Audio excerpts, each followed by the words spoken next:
Sometimes, when you really like a deck, you'll put in some full art lands and just make it a pleasure to play with. Sometimes, when you really like a deck, you'll splurge a little bit, you'll get some foil full art lands, and it'll just be beautiful, and everyone will think that it's a great looking deck. Then sometimes you just make a bad life decision, and you buy a guru land for over $300. Wow, so reasonable, right? But I'm here to tell you today that guru lands are not anything special, and they're something that I think that you can make quite easily yourself. So I've got a how to paint a guru land tutorial here, and I've made it extremely basic. I want it to be accessible for everyone. So I'm not doing any shading, all single colors, kind of fat Sharpies, and the result still looks good. If you get really good at this technique, you can always bring it up to another level, and then, the level beyond that, until they just look absurdly nice. But I think that this first step is great for just about anyone. I don't want this tutorial to be intimidating. I want it to be something that you go out and do yourself right after you watch. Okay, so the first thing that we're going to do is we're going to take a measuring rule and we're going to find out where halfway across the card is, because when you look at those guru lands, you can see that one side is more saturated than the other. So we're going to want to take the side that is going to remain unsaturated and block it off with some Scotch tape. Now, you can see me pull on and off the Scotch tape over and over again, and it doesn't really seem to damage the cards. I even tried off camera to damage a card with Scotch tape, and I just couldn't do it. If you're using something like electrical tape, well, that's probably going to damage your card, but I think they're safe with this kind of method. So next, we're going to take a color that's the main color of the image and then just spread it across really quickly. You want to do this as quickly as possible before any drying occurs, because that will give you more of a smooth look. You don't want it to dry and then come back and do that sort of thing. Then once that's done, then you're going to want to take all that stuff that came on the edges because you're being hasty and remove it. So first I do it with a little paper towel while it's still a little bit wet, and then you can use a toothpick to take off the rest. And of course, you don't need your Scotch tape at that point. Next, we're going to use random lids from household items to put circles on this thing so you can get that look that shows on guru lands all the time.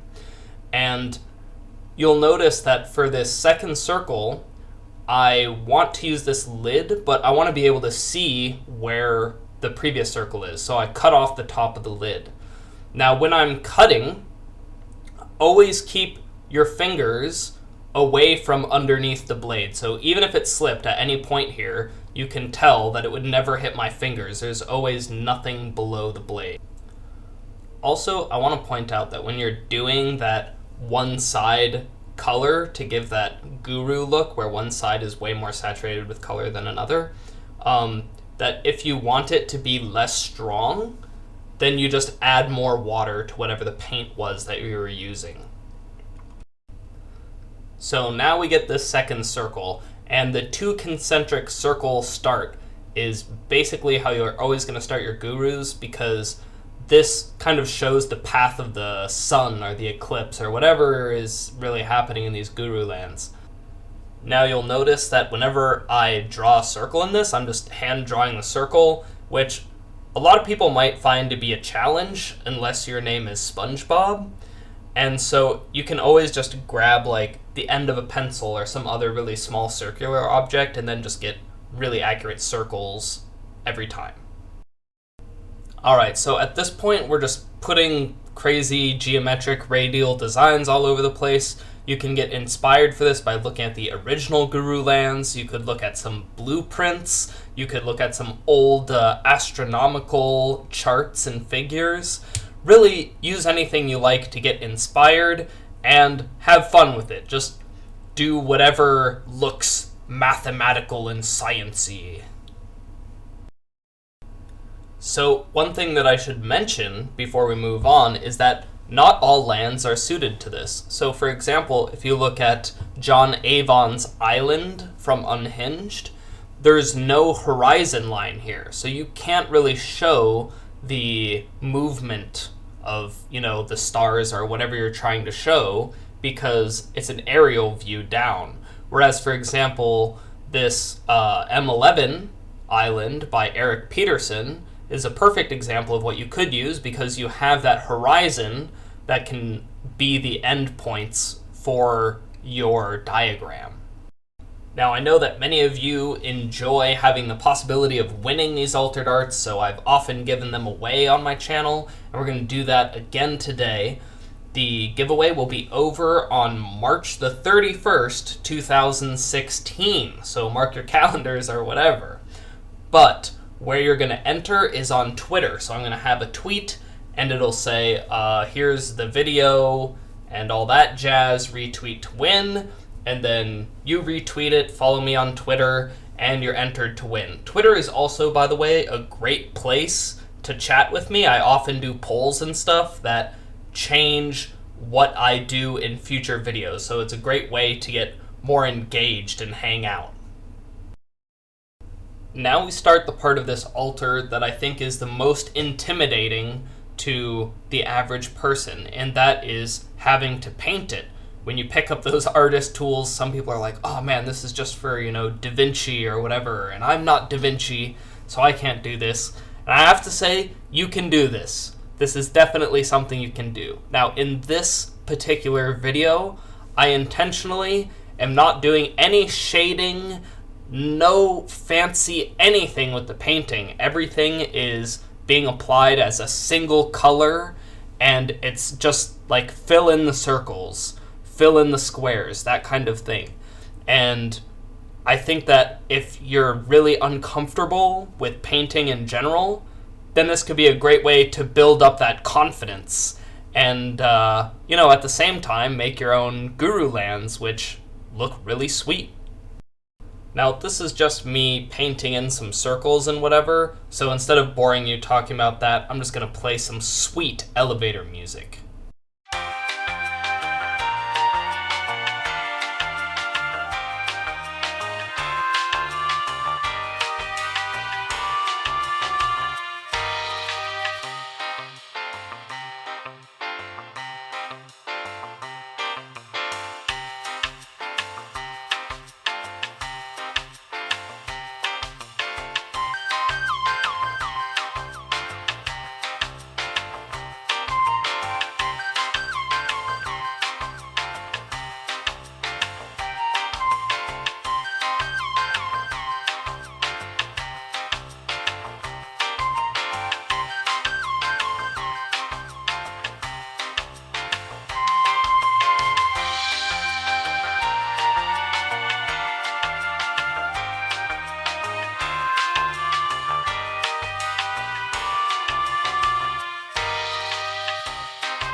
Now here I'm trying to just be true to the source material. You'll see on the Guru Lands from Therese Nielsen that she always has these little color palette selections on the bottom of the Guru Lands, which is really unusual. I think that's on no other magic art.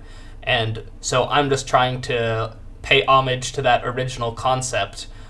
But I could definitely see making them without this because it's such a little artistic thing that doesn't have to do with all of the astral movements that are the focus of the piece, and I could see skipping it as well. Although in this case, I wanted to do it, so I did it. Let's finish that song we were listening to, eh?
Now, here I go doing what I always do in these videos, which is go back at the end. You'll have spent so much time looking at your altar that you'll be able to say, oh, I don't like this thing, I don't like this thing, I could improve right there. And so this is me going back and just fixing everything that I wanted to put another little touch on, which the more perfectionist you are, the longer this process is.